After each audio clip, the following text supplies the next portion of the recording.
Are you looking for a personalized nutrition plan without counting strict macros? My fall masterclass is here. Doors close on Monday, September 8th, and this masterclass is where you can develop a personal plan for your caloric needs, your genetics, your goals, and your preferences without counting macros and without having to give up the foods you love. That's what makes it sustainable. Here's Renee. I had done macros with a coach, strict macros, and it was unsustainable. I was miserable. I was absolutely miserable. I was so burnt out with tracking. This I can do on a daily basis. It's easy and it's sustainable, and I can do it no matter where I am. I'm down 50 pounds. It's slow, it's steady. I just had a CAT scan, and my fatty liver is pretty much dissipated. It's amazing that it clicked for me, and I'm glad it clicked for me because it's something that I can do forever. At the same time, I also run the coach's version of the masterclass where you learn how to coach your clients to their personalized plan. It's a framework that's adaptable for people that are just starting out with nutrition to fueling high-level performance. Here's Coach Meg from the last cohort. I just really appreciate her approach. Okay, what do studies actually tell us? What do we actually have evidence to say works and doesn't work? And then also dialing it back to the things that actually work for people in real life. So I know that there are many people who they'll track macros, or people want to try things like keto or whatever, but like you just can't do that forever.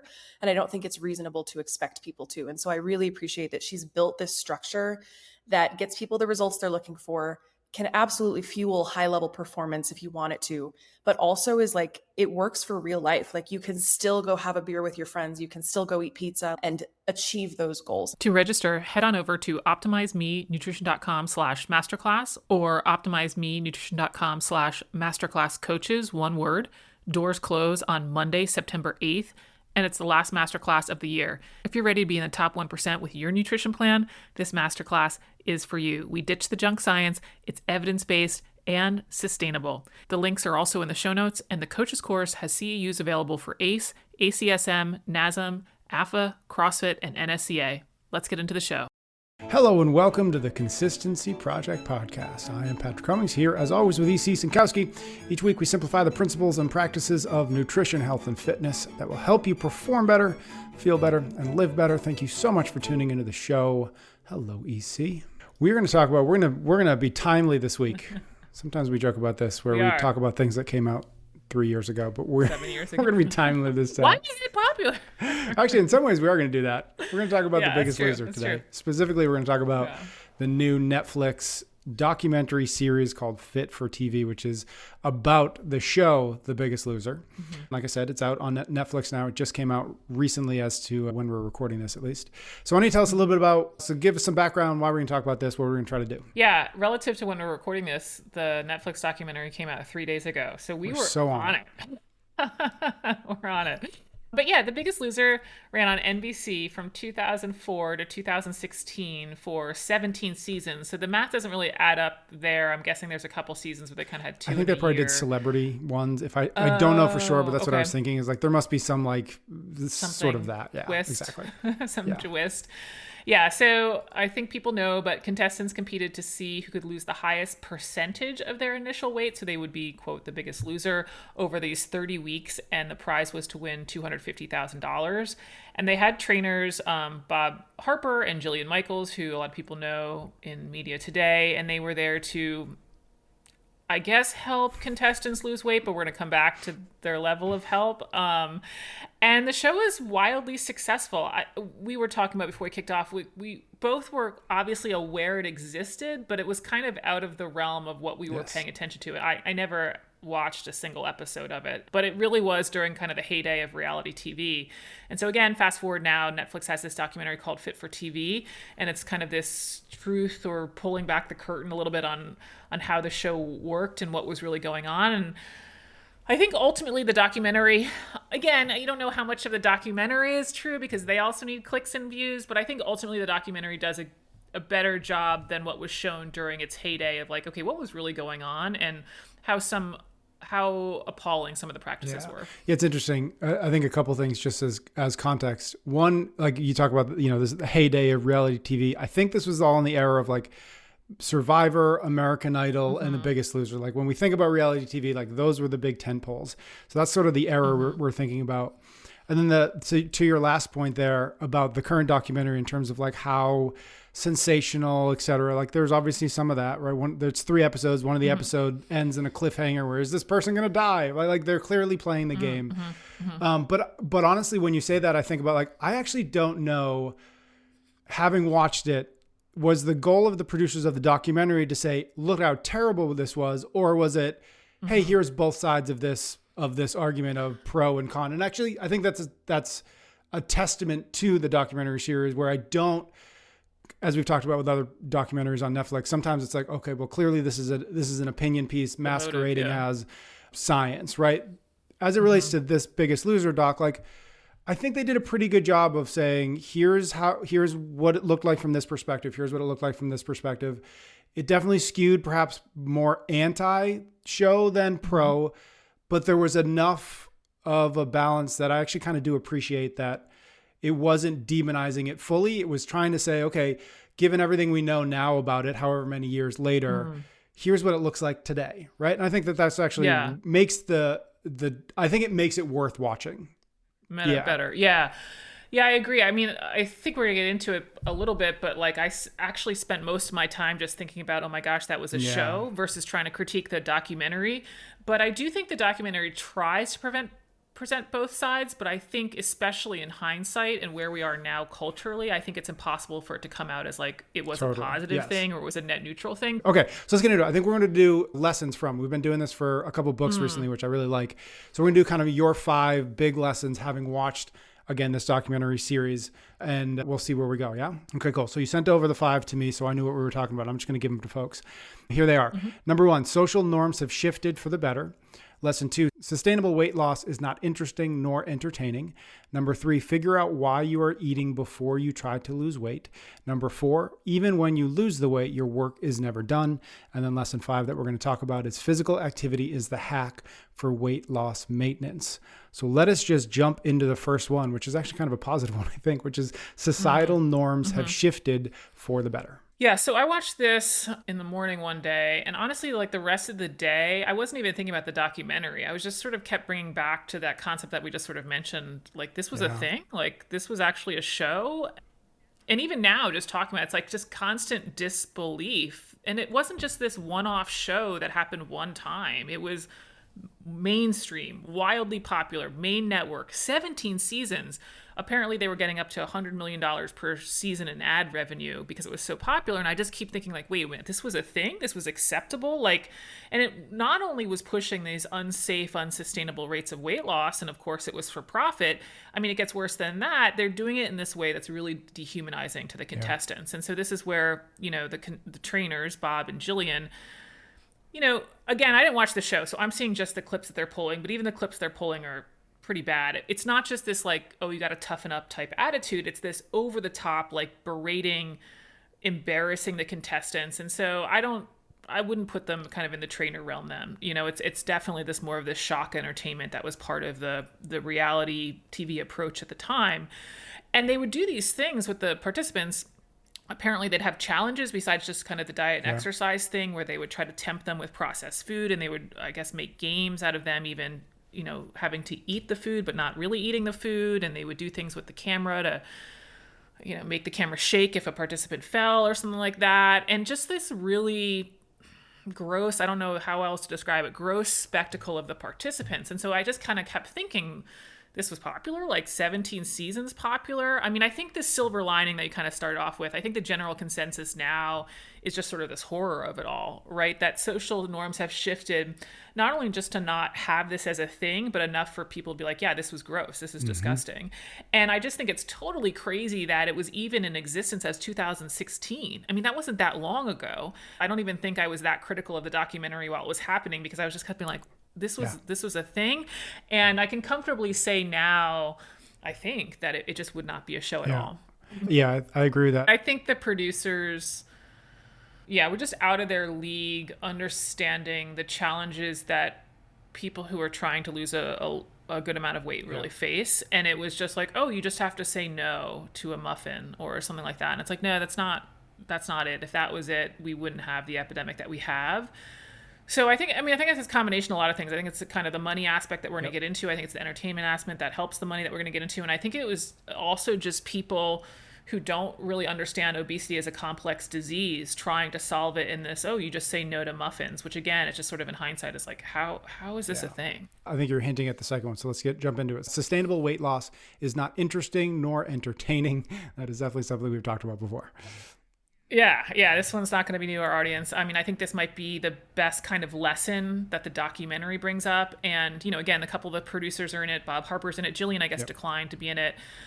And there's these moments, again, where I think the documentary is trying to show both sides, which I guess is good for the documentary. But what they're doing in these moments is the producers and even Bob, I think, I don't want to get confused or misquote, but I think they all sort of hint at the fact that they were trying to help people and that this was a show to really shed light on the obesity epidemic and that this is something that the contestants really wanted. And so they were there because they wanted to lose the weight and wanted to lose the weight desperately. And so they kind of try to be like this was to help people. And it's sort of like, well, no. The main goal was to produce a popular TV show. The main goal was to produce a lot of ad revenue.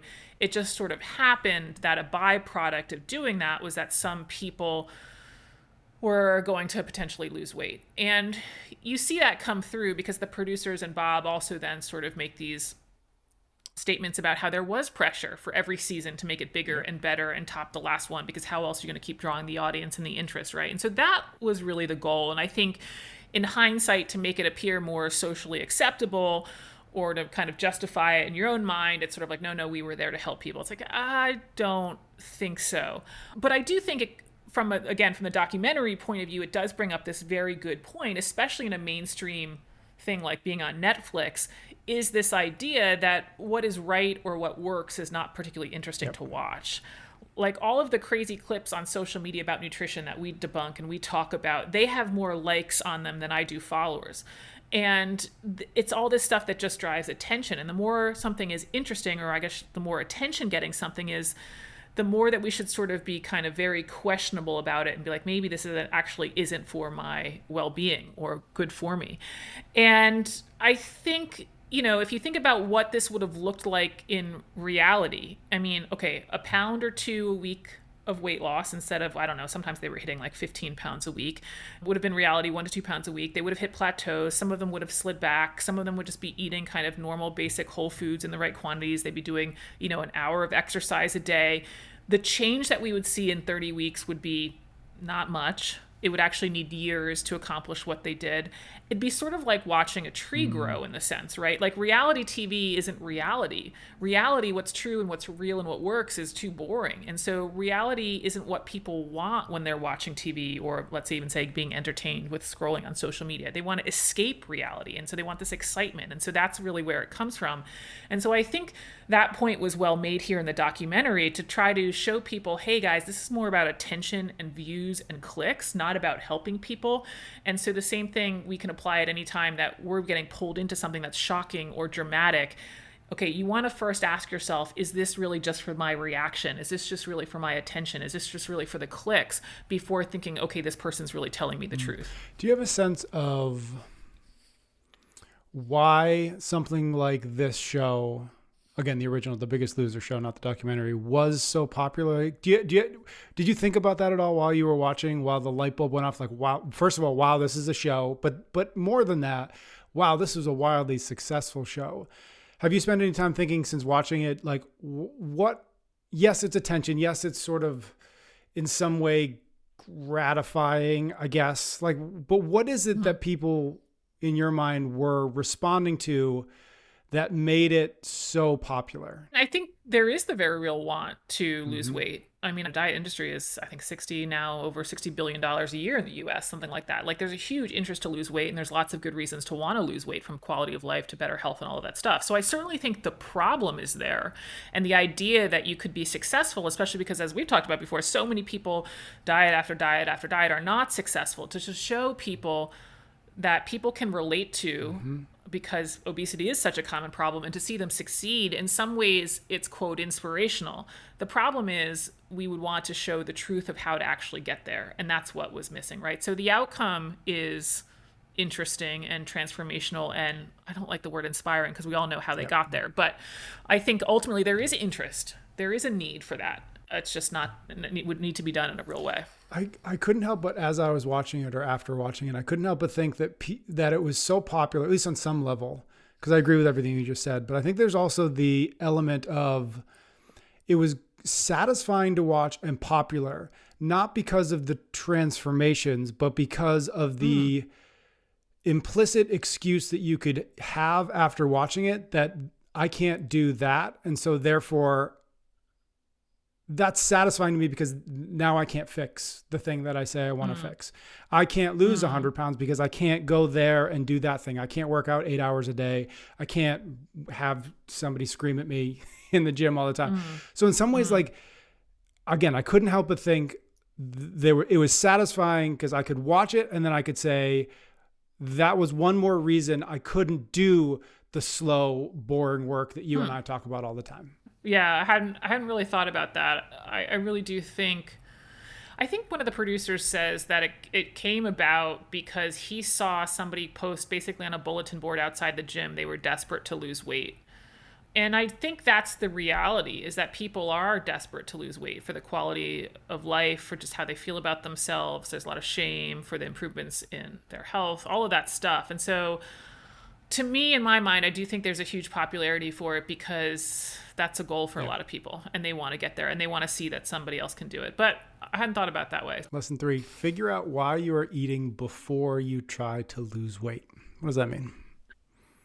Yeah, I mean, I know they highlight at least one. I only watched it once, so I don't know. It might have been 2 of the contestants that had emotional trauma issues that, you know, they didn't really have anybody on the show to deal with. Yeah. It's sort of just left in the hands of Jillian and Bob to be sort of their support people. It's just not the right tool. Like a personal trainer, even if they aren't yelling at you, even if they're the best personal trainer, they're not the professionals for emotional trauma. And emotional trauma is a risk factor for developing obesity. I mean, eating is a coping mechanism in many ways, which plays out in different ranges of severity in terms of weight gain. But, you know, they kind of mentioned that they selected people that were really desperate for this weight loss. And so again, it's like, okay, if you're really interested in helping people, I think you would have been screening for this. Like any coping mechanism, it's about figuring out what are you coping from and are there better ways to cope. And so I thought one of the good lessons here, we actually talked about it from the Michael Easter's book, Comfort Crisis, that we chatted about a few weeks ago. I certainly cannot solve emotional eating here on this podcast alone, but just starting to think about and starting to be able to answer, like, why am I eating? And oftentimes use professional help to help answer that. But what role is eating filling for you before trying to diet, right? Because it's just kind of the wrong tool for the wrong job. If you're eating for this coping mechanism and you go on a diet, it's one of the reasons it won't be sustainable is because you haven't kind of addressed that underlying need. And, you know, and again, not everybody gains weight because of emotional trauma. It could be some injury, took somebody out of their regular diet and exercise routines, pregnancy, fall on hard times with work, whatever it is. But nevertheless, I don't care if it's, you know, a smaller amount of weight loss that somebody wants to lose or a larger amount of pounds. It's just sort of before you start cutting the calories, it's worth asking, like, why am I eating besides true hunger? What role is it filming? And what is more productive use of that time? And then once you're able to kind of start to change those behaviors around that, that's when you can start thinking about, okay, let me start adding the fruits and veggies, or let me start looking at the diet log versus jumping to that as the solution. Because yeah, those contestants were just not in the right hands for those type of issues. Right. Is it just people don't understand that it's not always just, hey, you ate too much food and now you're overweight, that there are so many factors that could lead to a person being in a position where even going on The Biggest Loser is an idea that they're considering? Yeah, for sure. I was sort of thinking about, well, the fact that this thing ran through 2016 as like a popular cultural show, I don't think we really had the awareness of what really were the problems within obesity as a chronic disease versus just, again, like, don't have a muffin at work. Like, it's much bigger than that. Like, we have to start addressing the environment. We just have to start addressing education, socioeconomic factors, genetics. Like, I think there's that quote from that famous obesity researcher. Oh gosh, I wish I could remember his name right now, but it's something along the lines of, Obesity isn't rocket science. It's much more difficult than that. And because there's so many factors at play. And so I'm thinking just the fact that this show was a popular thing, we didn't really have a good handle on obesity and obesity treatment. And not necessarily that we have all of the answers now, but I think at least now we appreciate it's much more complicated than that. And just screening for people who, quote, want weight loss probably was a very limited view of what really needed to be done. Yeah. Lesson number 4, even when you lose the weight, your work is never done. So this is definitely engaging or interesting way to start the documentary. I think his name's Danny Cahill, season 8 winner. He went from 430 pounds down to 191 pounds. And so they're opening the show and you can hear him narrating it, and you see the transformation, you see him at the stage at the end winning, and then it immediately cuts to him today, and he's clearly gained all of the weight back. And that's true for a lot of the contestants. Now, it's important to note not all, and they gain the weight back to varying degrees, but most of them gain a lot of it back. And so the key point here is that the majority have not maintained the results or close to the results that they achieved on the show. And I think the one quote that Bob Harper says that is actually useful in the whole thing is something along the lines of like, losing weight is the easiest part, keeping it off is the hard part. And then if you've struggled with your weight, you're never going to get that monkey off your back. It'll be part of you for the rest of your life. And I'm sure that's disheartening to hear, but that's what the statistics show us, that time and time again about weight loss, and especially with really big weight loss, is that it's more likely that people will gain it back. It's really the minority of people who can maintain the results. And so we still have to ask ourselves, A, why? And then B, what are the practices of the people who are successful? Now, as for the why, it happens for a combination of factors, some of which we just were kind of talking about. One, of course, could be emotional. Two, also could be maybe they don't actually upkeep with the diet and lifestyle habits. And that was interesting too. I think all of the contestants that they interviewed very quickly blamed themselves for not keeping up the routine. But I mean, that was interesting too. There was no sort of reality check for them. Like, how were you expected to keep that up? I mean, I'm sure you have a job. How could you work out 3 hours a day? The fact that they had no post care for the participants, like any sort of, this is how you're going to continue to do this thing post show, is also sort of mind boggling. But anyway, one of the reasons that is at play potentially for people who regain the weight back is this issue of metabolic adaptation. And we've talked about this before, but because it's so relevant to the show and there's been specific studies about it, this is when you eat fewer calories, your body becomes more efficient in energy production such that it defends against fat loss. It basically is trying to have you not lose fat because from an evolutionary perspective, that's not a good thing. Now, this doesn't mean you can't lose weight, as we've discussed, but what it does mean is you are going to have to create a bigger deficit than 3,500 calories to lose 1 pound. And so this is why weight loss takes longer than we'd think, and also takes longer than we would like. Now, studies on metabolic adaptation show that even with pretty severe caloric deficits, the effects are not lasting. That once somebody kind of goes back to normal eating, they get the number of calories that we would expect. It's only during this period of dieting where they kind of have to accumulate more calories than 3,500 to lose a pound, except for what we found in the Biggest Loser participants. So Kevin Hall, the study's in the show notes, he's a famous obesity researcher. He looked at 14 Biggest Loser participants 6 years after the show. And basically they found that on average, they got 500 calories less per day than what we would expect of somebody of their size and activity level. So let's take somebody who went from 400 pounds down to 200 pounds in the show, and then they got back up to close to 400 pounds 6 years later. They get 500 calories less each day to maintain that 400 pounds 6 years later. So it seems like they are worse off. But what's really kind of interesting here, while a lot of them gained most of the weight back, they still averaged an overall weight loss of about 12%, which is better than what we see on average for most diet and lifestyle programs, which is only about 5%. So I guess this is a small silver lining of The Biggest Loser, that like on average, they're doing better than participants on typical diet and lifestyle interventions in terms of their weight loss maintenance, which is helping out their overall health risk and potentially quality of life. But it's just that calorie wise, they're not getting as many calories as we'd expect, which of course leads into diet enjoyment. And the reason that we think that this Biggest Loser effect might be going on is because how severe the caloric reduction was and how severe the exercise volume was, and that it just created this kind of permanent lasting effect that we really don't recreate in other diet and lifestyle interventions. And the documentary points this out, and it is true. Of course, this was a small study. It's only 14 individuals, so there's limitations there. Thankfully, I don't think we're going to be having more of these types of shows to be doing this type of kind of follow-up research on. But I do think one of the takeaways that we do have from that type of research is, okay, let's not do super extreme diet and lifestyle changes like those on The Biggest Loser, because it could have this sort of lasting effect that ultimately leads to a harder diet to sustain because of the decreased calories that you get. There was one question I wanted to ask you, and I think maybe now's the time to do it, which is in the documentary, there wasn't a lot as it relates to this, but there were, towards the end of it, there were a few people who they were interviewing, former contestants who had clearly lost and kept off a decent amount of the weight.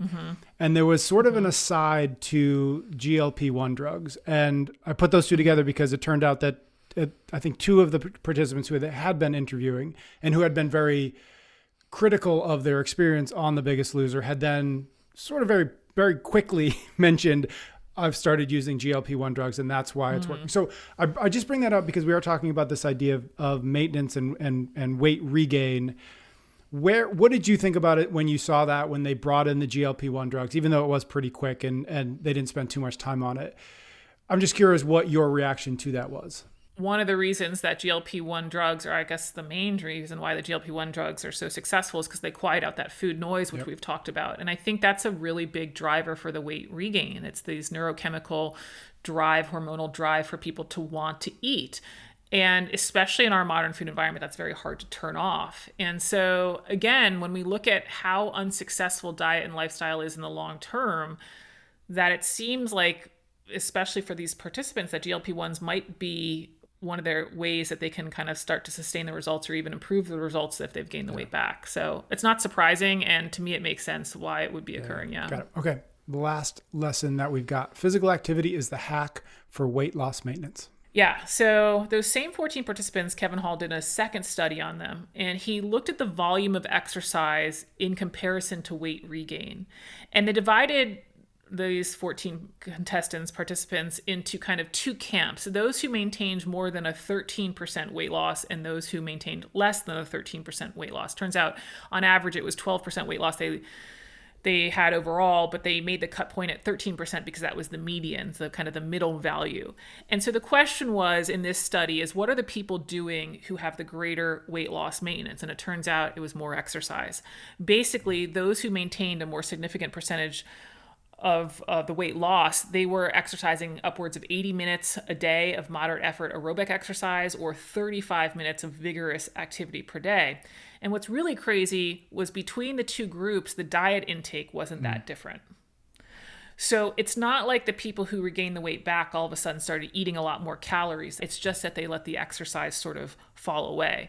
And this paper then goes on to cite all this other research that has shown exercise is associated with weight loss maintenance, and even talks about the National Weight Control Registry, which we've talked about before. And it's this database of, I think it's more than 10,000 people. Now, granted, it's self-reporting, but nevertheless, people on average in that database have kept off about 66 pounds for more than 5 years. So very interesting group to look at in terms of, okay, what are the successful people doing? And 90% of those people in the database report that they're exercising for at least an hour a day, which is very much within the realm of what they found here in terms of the volume of exercise. Now, it's unknown exactly what the exercise is doing, but it might be that exercise is helping with appetite control, which kind of feeds into what you were just saying with the GLP-1 drugs. Like, that's really what we have to figure out, especially in a modern food environment, to be able to control that. Some people might end up using GLP-1s drugs for it. Some people might end up doing this pretty high volume of exercise for it. But yeah, I mean, exercise really does look to be an essential component for people that lose a drastic amount of weight. How are they going to keep it off? It's going to be a pretty high exercise volume, has to be part of the equation. I think the last thing that the documentary, the series, literally the last few seconds, I think was, and I'm not going to get the numbers right, but when the show started, the American obesity rate was, I think, 25%. And in 2025, it's 45%. I think it's interesting that they finished with that. It's as if saying, hey, despite this being such a wildly successful show for 17 seasons, it didn't do the thing it was claiming it was trying to do, which is to help people, to show people what these transformations are possible and to inspire them to do what they needed to do to create those transformations for themselves. In fact, it in some ways failed miserably. Yeah. Despite its popularity. Yeah, no, I think I think overall it was kind of a failure of the show outside of ad revenue. Yeah, and I think this is one of the things I keep coming back to. As much as I love diet and exercise, I mean, I've spent one or two podcasts talking about it, and I think it's really important. I think on a collective front, until we address the food environment, this is it. This is it. It's kind of shocking to me that we're not addressing the food environment. I get it. It's a tough problem to solve. We're not just going to say nobody can eat cake. I mean, like, we all like sugar. It can be part of a healthy diet. But this just ubiquitous nature of it, it makes the default decision so easy to have people gain weight and to have people just put on lots of weight without even kind of realizing it before they can almost pull themselves out of it. So I really feel like until we address that, these stats are going to keep getting worse. Any big picture kind of walk away thoughts on this? Again, I said at the top, I think this is actually the series is worth watching. I think it's interesting. I think they do a pretty good job of it. But any, last words on the documentary series before we wrap up?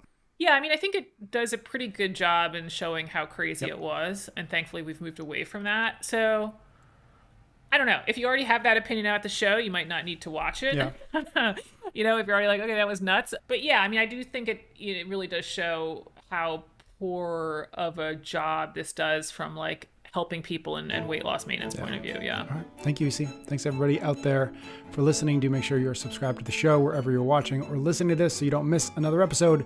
EC and I will be back next week for a brand new episode of the Consistency Project podcast. Thanks so much for tuning into the show today. Registration for my fall cohort of my masterclass is open, and there's an individuals and coaches version. So head on over to optimizemenutrition.com/masterclass if it's for you, or optimizemenutrition.com/masterclasscoaches if you are a coach to register. The links are in the show notes, and doors close Monday, September 8th. The next masterclass is until next year. This masterclass is for people who want a personalized nutrition plan without having to count strict macros and without having to give up the foods you love. That makes it doable and sustainable. Here's Danielle. I don't think I realized how easy it was to implement immediately and see instantaneous results. It was incredible what happened over the course of the 10 weeks. It's a complete shift of how you view nutrition. Immediately, I just felt a lot less hunger, and then weight just started dropping, and there's still plenty of wiggle room to have fun. Empowering, I think, is the single word I keep coming back to. There are two main differences between the content I put out on the podcast and taking this masterclass. The first is we use a progression so that you can go step by step and build up to this plan. You don't start with everything on day one. Here's Coach Morgan. I think it's really valid to feel like, well, they're giving us so much great content in this podcast. What more could I possibly learn from the masterclass? However, the podcast just by nature can't really follow a progression. They're ongoing, and the course follows a progression that not only is so important for us to go through as individuals with our own nutrition, but it's critical for our clients to go through a progression. So I think that's the biggest and most important difference. Second, it's personalized. It's personal to you, which I can't do with this podcast or on social media.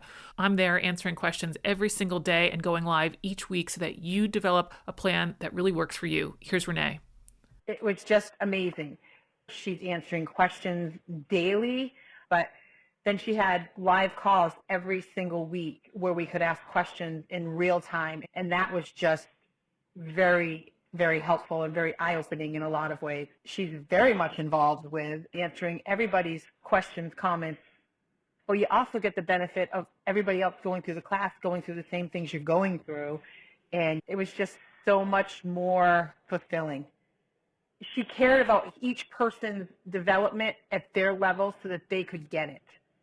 And I've never had anyone do that before. The community is a great aspect of this course. It's not too big for you to get help that you need at the same time you can learn from each other. And we all do it in concert with my new app that's specifically designed for the way that I teach nutrition. Here's Florian. I was kind of at a point where I was like, okay, this is like the last thing I'm going to try. I've read so much, I've heard so much. I was kind of, how different can it be? But I think like the drip feeding and how it's all organized, I found it super useful. I think the community really surprised me, like doing this with more people. I find that incredibly motivating. I think for me, it was really the the content, the coaching, the community, and then the app that was thoughtfully designed. It's totally exceeded my expectations. And all of this is the same for the coaches version, but then we also dive into coaching topics so that you can make big transformational change with your clients. Here's Frank. I've done quite a few nutrition courses over the years, and I was thinking, do I really need to do another one? But really what was the case was I needed to do this one. This one would have saved me a lot of time over the years. But it's the sheer practicality of the advice that you're getting. Every single thing I learned, I know I can translate that into my day-to-day coaching. That's rarely been the case before.